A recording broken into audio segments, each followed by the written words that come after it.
So, I solved murder drones. I think. Giggle. Unless you've been living under a rock, you might have heard that Murder Drones episode 5 has been out for a while. It is a cultural phenomenon. Everybody's watching this masterpiece. Obama loves it. Oh my god, this is great. This is great. Obama loves this episode so much, he asked me to decipher the law, because if this episode has anything, it's law.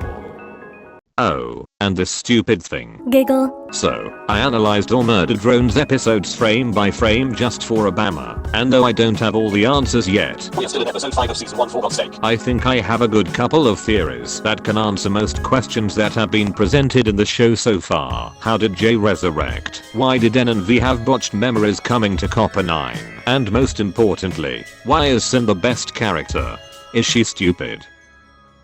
Before we begin, I'm aware some parts of this video can be considered speculation. I'll try to present evidence to justify myself as much as I can, but keep in mind there are still pieces of the puzzle we haven't been shown yet, mainly backstories and character motivations. Also, of course, this is a theory video. I might be completely off the mark here. Maybe episode 6 reveals more stuff and humbles me completely. And to be honest, I'd love that. It would be more interesting if I got things wrong in this video, because that means the show has way more twists and turns yet. That for me is what keeps Murder Drones being so interesting. With that being said, let's begin with a little theory I have the most confidence in. In episode 1, Jay fucking dies. In episode 2, we are presented our first law question by courtesy of N and Uzi. The humans sent you without a communication relay and reformatted your memories to soup. Jay was getting orders from someone. If not the company through that relay, then, who? And how? Well, now that we have episode 5, turns out we can kill two birds with one stone here. Not only can we find out who was issuing orders to Jay, but we can also uncover how Jay resurrected in episode 3. If you remember, in episode 2, we meet this eldritch monster thing. The solver of the absolute fabric, the void, the exponential end. Fine, whatever. I'll just stick to Absolute Solver if that's okay with everybody. The Absolute Solver starts killing worker drones and collecting matter because Jay's not here. We are trying to repair that host as per our directive. Interesting choice of words there. Let's keep them in mind. A bit further in the episode, the Absolute Solver fucking dies. Wait, no, never mind, it's not dead. We see it popping up often throughout episode 4. Still, we can assume N and Uzi stopped it, and the Absolute Solver couldn't repair her host, which begs the question, how is Jay still alive in episode 3? It's quite simple really. The Jay we see die in episode 1 is not the same as the Jay we see in episode 3. Instead, it is a clone created by the Absolute Solver itself, so that they can use it as a host. I'm confused. Let's check the evidence. At the beginning of episode 5, we see Sin wake up in the junkyard. We know it's Sin because of her name in the yellow armband. Before she wakes up, we see her have a conversation with the Absolute Solver, as if agreeing to some sort of bond.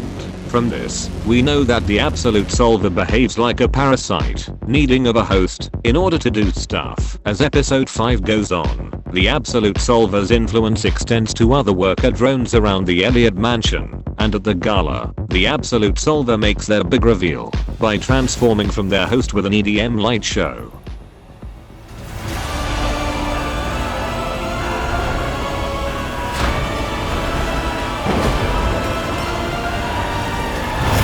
You didn't have to see this. Wouldn't you know it, this is the same EDM light show that happens when the Absolute Solver transforms from Jay's rotting core, which oddly enough, is mixtured with organic and inorganic matter alike.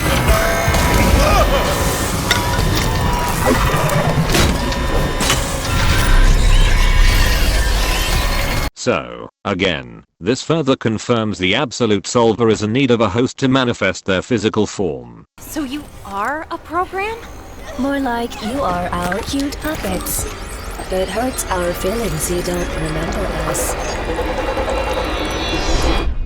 Okay, so the J of episode 1 was a host for the Absolute Solver. That would explain why it wasn't necessary for the communication relay to work. The Absolute Solver was acting under their own orders. Worker drones are corrupted and That's why the company sent us. Not only that, but because we know V and N have had their memories reformatted, it's possible that it was the Absolute Solver who commanded them to murder all worker drones to begin with. But things come at a time. We'll get there. For now, I'm sure you're wondering the following. But why a clone though? Can't Jay be the host and also the real thing? Heck, is there any possible evidence in episode 5 to suggest that this Jay is a clone? Fair point. In fact, one might make the argument that the flashbacks in episode 5 aren't completely representative of the past, as they mix what's reality and what isn't. For example, I find it impossible to believe that not a single human noticed the satanic ass looking imagery around the library. I think the real library never had any satanic imagery to begin with, much like the basement wasn't a lair for the Absolute Solver, but more so Tessa's Robo Lab. Perhaps the Robo Lab scenes in episode 5 were a metaphor for N, as he might have come regularly for some good old Tessa tinkering from time to time. But back to the question at hand. I don't think it's crazy to assume that the Absolute Solver, a being that reached true AI, can make hosts of their own. Not only do we see spare drone parts throughout episode 5 to refute this, but I also think the Absolute Solver should be knowledgeable enough of the drone's coding to replicate them. Sin! If that little butler dies for your sake, I swear! I have backups. Besides, as I've mentioned before, be it the real thing or not, it is in the Absolute Solver's best interest to have a host to possess, so that the extent of their abilities is far greater. At the Elliot Mansion, the Absolute Solver laid eyes on Sin, a worker drone that Tessa rescued from one of her trips to the dump. The Absolute Solver chose Sin because their plan was to take control of as many butler and maid drones as possible, in order to wreak havoc on the mansion by amplifying its powers manyfold.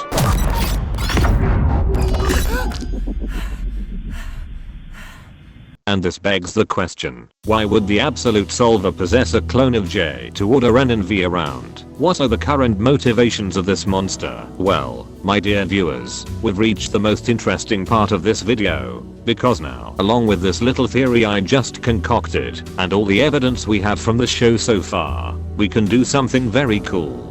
At this point in the show, we can reconstruct the entire murder drones timeline. We can cover all that happened in the past, what really happened in the present, and what might happen in the future, uncovering character motivations and backstories alike. Ready? Then let's not wait any more time.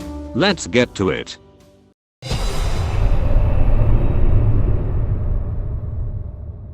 The Absolute Solver is a little bit like this guy in the sense that they are a program that reached true AI, and though the Absolute Solver is initially confined in the digital space, they are able to transform into their physical form using a mixture of the matter it collects, be it organic or inorganic. Among their powers, the Absolute Solver can warp the very fabric of space and reality itself, and that alone might make this program an universal level threat. However, the Absolute Solver needs to bond to one or more drones to both manifest their physical form and unleash their godly powers.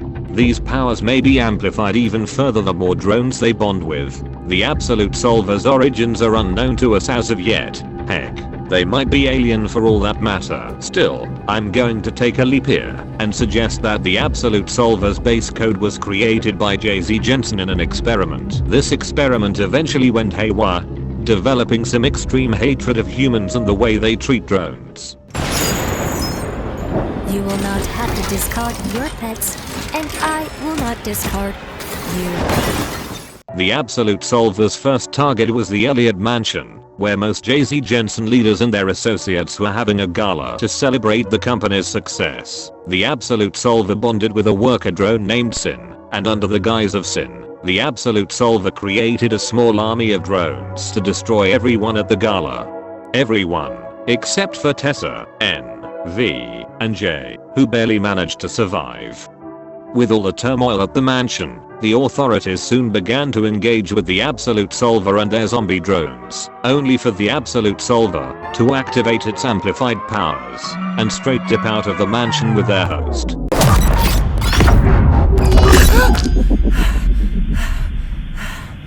Jay-Z Jensen's priorities have now changed. Part of efforts go into destroying the Absolute Solver so that their reputation isn't tainted by their own mistakes. In order to do this, Jay-Z Jensen starts developing their new militia of disassembly drones, an upgraded version of the old worker drones that can additionally engage in battle with the Absolute Solver and any solver drones they create. N, J, and V are among the first to receive this upgrade, which aside from firepower, also grants them similar abilities to the solver drones created by the Absolute Solver.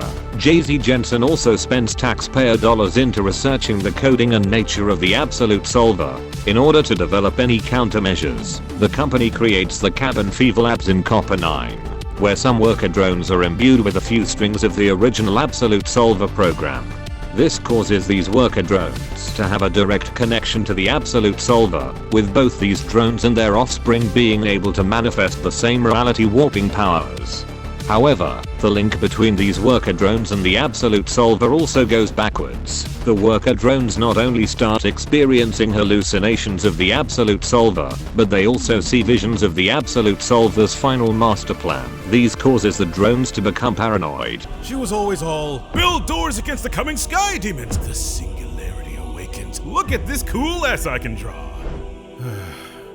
Thanks to these link between the Absolute Solver and the drones in the Cabin Fever Labs, the Absolute Solver becomes aware of these drones, and because they have the same powers, the Absolute Solver now sees these drones as a threat. However, turns out the Absolute Solver can't just appear in Copper 9 and use their powers against them, as the Absolute Solver's powers don't work on objects with similar coding. Instead, their only options to neutralize the threat are to either kill these drones without using these powers, or control them from their inner programming. The Absolute Solver tries to control these drones by reaching to them with their shared code, only for the drones' inner programming to constantly reject any calls from the Absolute Solver. This constant rejection causes the drones to overheat, and the only way they can refrigerate, by virtue of Jay-Z Jensen's own design philosophy, is to drink oil. Warm, sweet. Eventually, one or more drones in the Cabin Fever Labs finally lose control, giving into the Absolute Solver and turning into solver drones. These solver drones start going haywire, and because Jay-Z Jensen believes destroying these drones is equivalent to destroying the Absolute Solver, Jay-Z Jensen orders the collapse of Copper 9's core in a desperate attempt, which not only kills these solver drones, but additionally wipes out all biological life from Copper 9. So yeah, I don't think the core collapse we've been shown in episode 1 was a human error. After the core collapsed, Jay-Z Jensen wants to make sure that both the Absolute Solver and all Cabin Fever Labs drones and their offspring have been dealt with. They plan to send their new batch of disassembly drones from Earth to Copper 9, only for Tessa to refuse. These are her favorite drones she's lived with her whole life, and because this mission is only one way, by sending them to Copper 9, she will never see them again. Jay-Z Jensen only allows Jay to stay on Earth, her favorite drone, while sending N and V to Copper 9.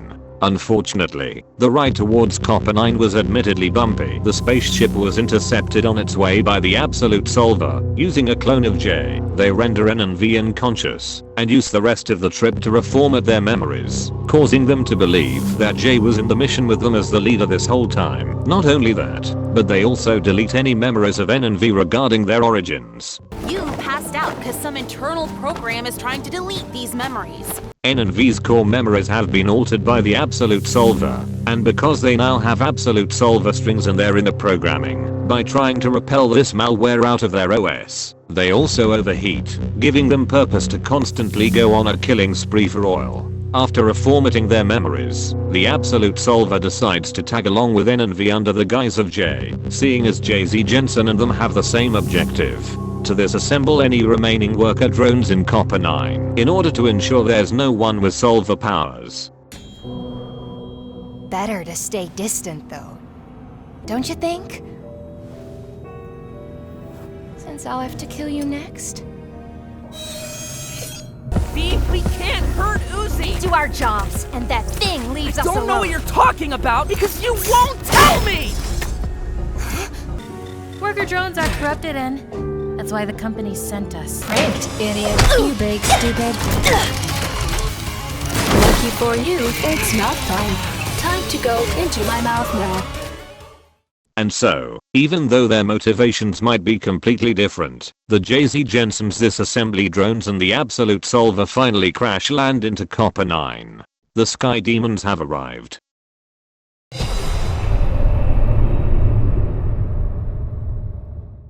Now that we've reconstructed the past, let's go over some details of every episode. Perhaps we can find some more interesting stuff.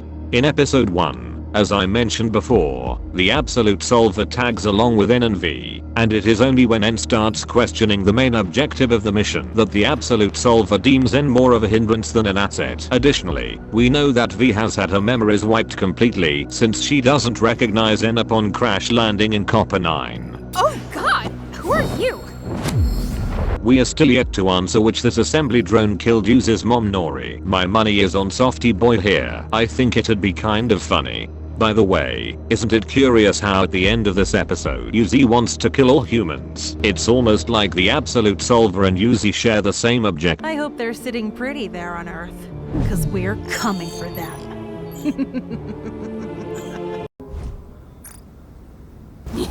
Yeah, this might just be the very first time the Absolute Solver and Yuzi link up. These initial motivations to kill all humans might not actually be hers after all, but who can tell? We are dealing with teenage edgelord here. Right, let's jump to episode 2, starting with this. Your daughter has been, absent.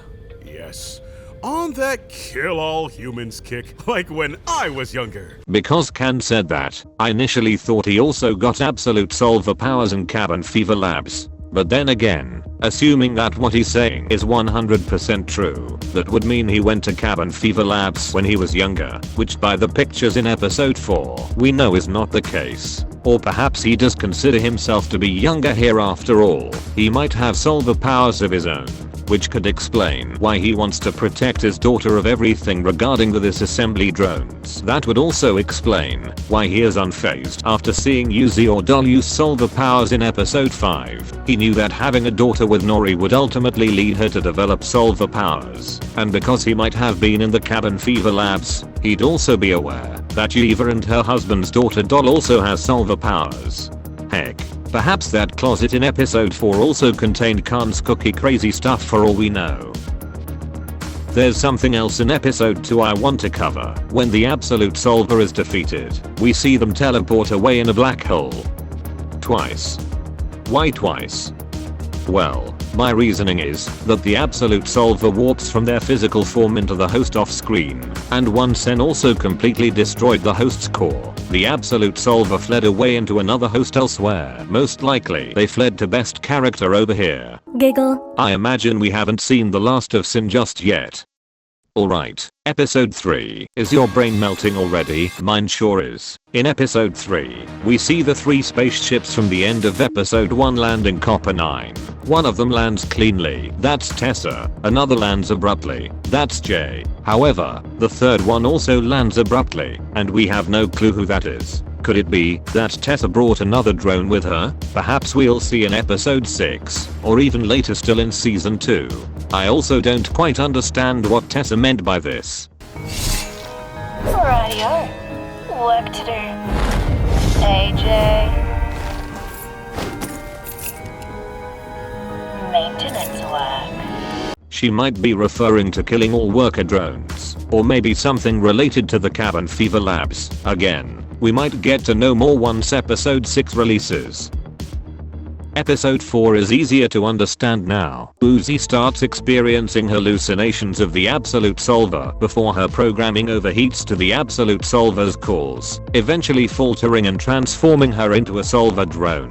What is not easier to understand though, is how Softy Boy here turned Uzi back to normal by yeeting her into the stratosphere. Genuinely have no clue there. Speaking of Softy Boy, when Softy Boy goes looking for Uzi, he traces what appears to be her footsteps, then wanders into a cabin. Turns out the target in his visor was not actually Uzi, as we know she is not in that cabin with him. Instead, it is actually the Absolute Solver. Not only do we see one of their hands, but we also see a pair of eyes reflected in one of the monitors. There's a case to be made as to whether those eyes might be dolls instead, but whichever the case, this confirms that the disassembly drones see either the absolute solver or the solver powered drones as targets to kill. Still, another thing to mention is that throughout episodes 2, 3, and 4, both N and V start recovering their memories. V's memories recover faster, regaining knowledge of the absolute solver and what happened in the Elliot mansion. Softy boy here, however, has a slower recovery, only seeing visions from time to time. Episode 5 has almost been dealt with throughout this video, but it's worth mentioning the little details, such as the oil canister that Uzi drinks so as to no longer overheat, or the humans being shadows because N has had his memories wiped. At the end of the episode, Uzi's hacking is successful, gaining system admin over N and V's OS, and giving them back the memories the absolute solver once blocked them from. Aside from that, Doll retrieves the WhatsApp bug and hands it to Tessa and Jay. Turns out they've been in cahoots either recently or this whole time, and they have a shared interest in going to the cabin fever labs. Why exactly? Well, we have yet to see.